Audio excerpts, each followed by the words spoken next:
Back on the show is Randa Markos, is going to be taking on Alexa Grasso at UFC Fight Night 114 on August 5th. Randa, how are you? I'm pretty good, thanks. Awesome. Well, thanks for joining me. Right off the bat, were you surprised to get put on this card when UFC Edmonton's just a few weeks later? Yeah, I would love to fight in Edmonton, but this got offered to me, and I was preparing for Tisha Torres, and that didn't happen. So it kind of, they sprung this up on me, and I took it right away. I wish I was fighting in Edmonton. I love fighting in Canada, but whatever. This is also good. Love to go visit Mexico City. Never been there before. Cool. Well, we'll talk about the matchup in a sec, but let's talk about your last fight. You get the win over Carla Esparza. It was a close fight. It went to a split decision. When the judges read the scorecards, were you confident you had won the fight, or were you a little bit worried because it did go the distance?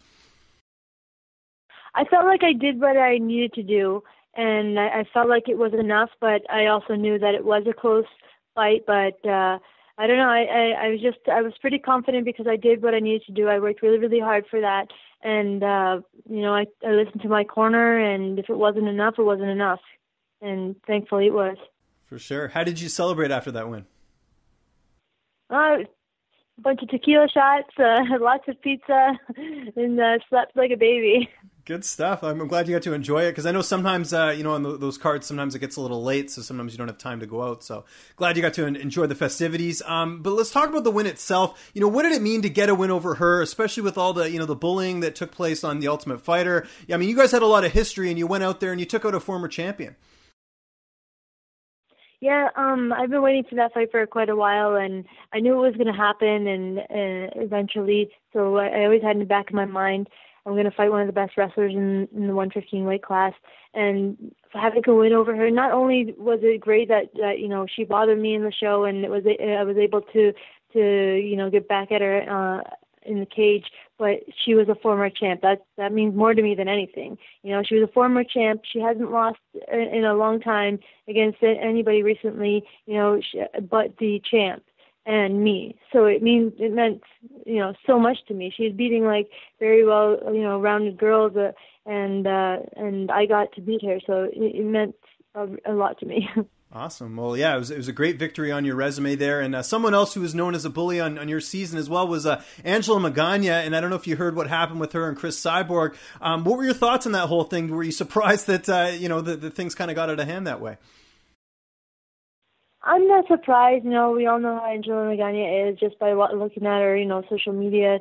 Eventually people like that are going to get what they deserve. And unfortunately, Cyborg wasn't able to hold back, and she laid her hands on her, and things went pretty bad. But you can only push people to a certain point, and some people just, they're going to snap sooner than others, and you better be ready for it. And she wasn't ready for it, so. Good stuff. Did you end up going to the summit as well? Because that's where that took place.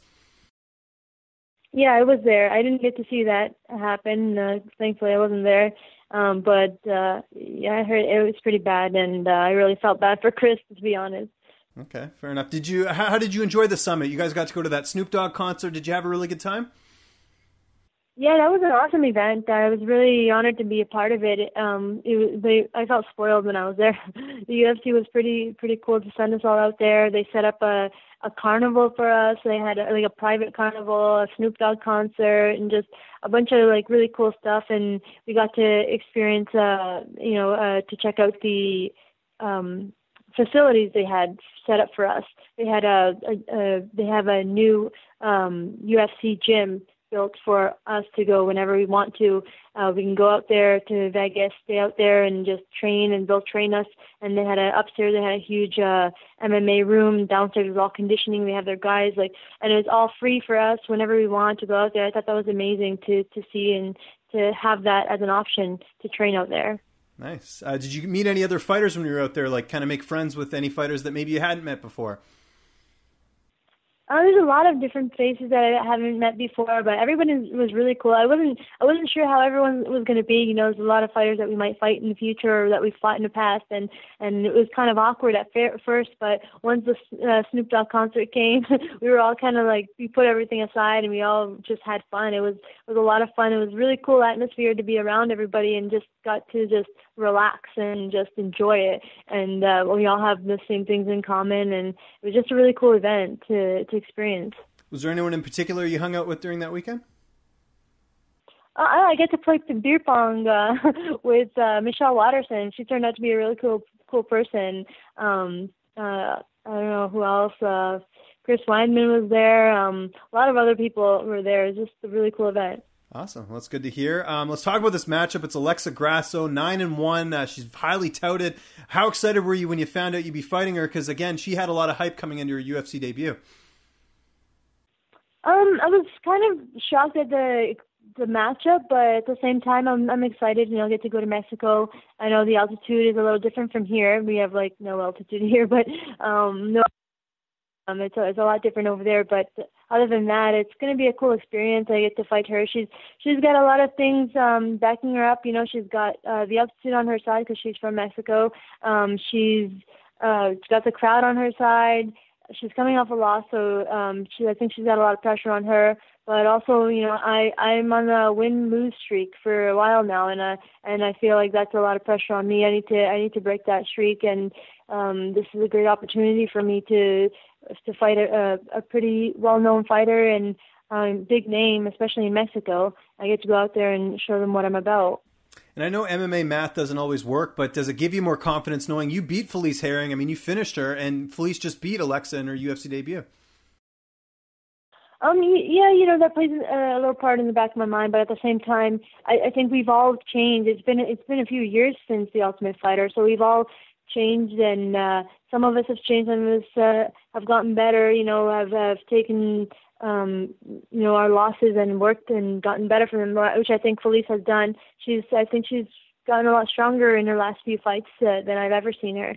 So, you can say that I have a win over her and I'm the better fighter, or we've both changed and you just saw the best part of Felice, or you might see the best part of me. I don't know. You can't really base it on the past.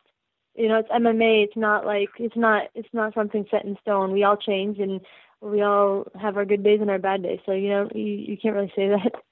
Do you feel like she's being overhyped at all? Because it seemed like when she made her debut, I mean, she was, I think, a heavy favorite on the betting lines, and she didn't end up coming out on top. Do you feel like there is maybe too much hype behind her? Yeah, in a way, I did think there was too much hype behind her. I mean, I think you got to prove that stuff. You want that hype, you got to earn it. You got to earn it and beat some well-known people, get some good fights under you, and you then earn that hype. I don't like to see people who just come out of nowhere and haven't fought the top people in UFC and then have all this hype, or haven't fought them in the past or something, But, she has a lot of opportunity right now to prove it, and we'll see if she can. And let's talk about training camp. I know you always like to do a little bit of custom stuff, training at different places. Is that the same for this camp as well, training at different spots? Yeah, I kind of stuck to what I've done in the past for my last fight with Carla Esparza. I've just separated everything, and I feel more clear about everything. I'm going to a boxing gym to work on my boxing, jiu-jitsu to work on my jiu-jitsu, and wrestling. So hopefully we've changed a lot of things around. I mean, fighting Carla Esparza was a completely different game. I went in there just thinking I got to defend the takedown. And once I defend the takedown, I got better hands.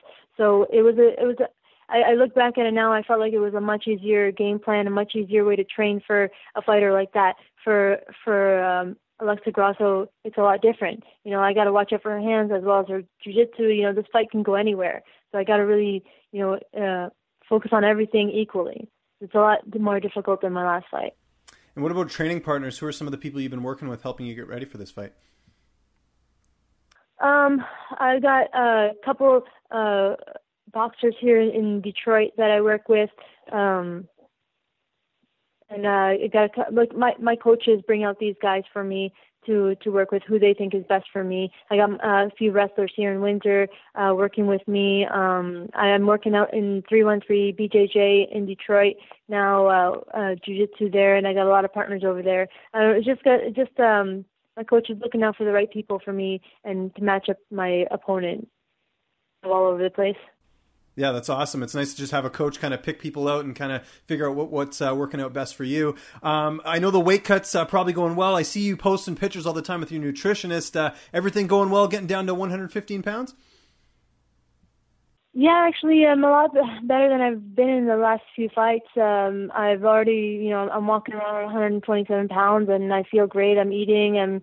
I'm healthier now. I just really don't want to go out to Mexico and have the elevation against me and everything while I'm cutting. I think that'll drain me, and so I'm really focused on keeping my weight down, staying healthy, and going up there and having as less stress on my body as possible. So hopefully that helps. No, that's a good strategy. The UFC looks like they are going to be doing a flyweight division at some point. Is that something you're interested in, or are you happy staying at 115 pounds? I'm happy at 115. Now, maybe in the future, if it's an option for me, but right now 115 is where I want to be. Excellent. And how do you see this fight ending on August 5th? You're someone who always likes to go out there and put on a good show. Are we going to see another all-out war like we've seen in your last couple fights? I don't know. I'm hoping that it ends early. That's what I'm really hoping for and working for. But if it goes the distance, you're going to see a battle. I just prepare for a battle. I know she's going to come out,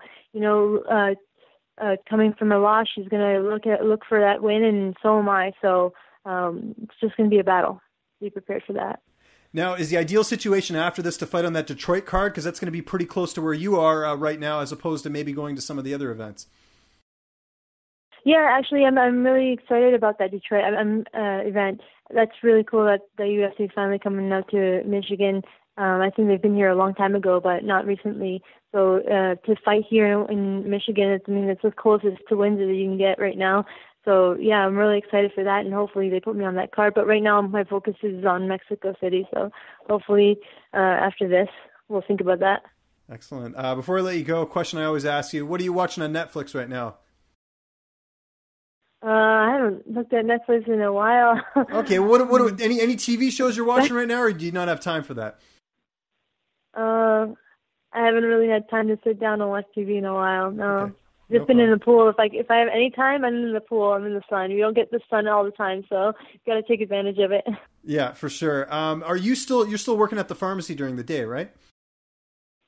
A couple days a week, yeah. Nice. Does that sort of taper off as fight camp goes along?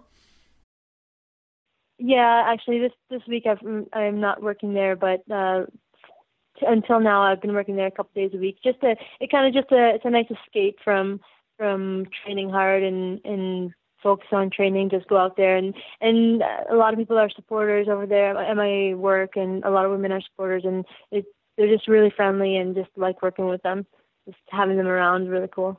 Excellent. Well, we're certainly looking forward to this fight. It's UFC Fight Night 114. It's coming up here on August 5th. Randa, always appreciate you taking the time. Where can people find you on social media? And if you got any sponsors or shout-outs or anything like that, the floor is yours. Yeah, my number one sponsor is Garage Gym. They've been awesome to me, helping me with my conditioning, and looking forward to showing you guys what we've been working on. And you can find me at Randa Markos on Facebook, Randa MMA on Twitter, and Randa MMA on Snapchat. Also, Randa Markos on Instagram.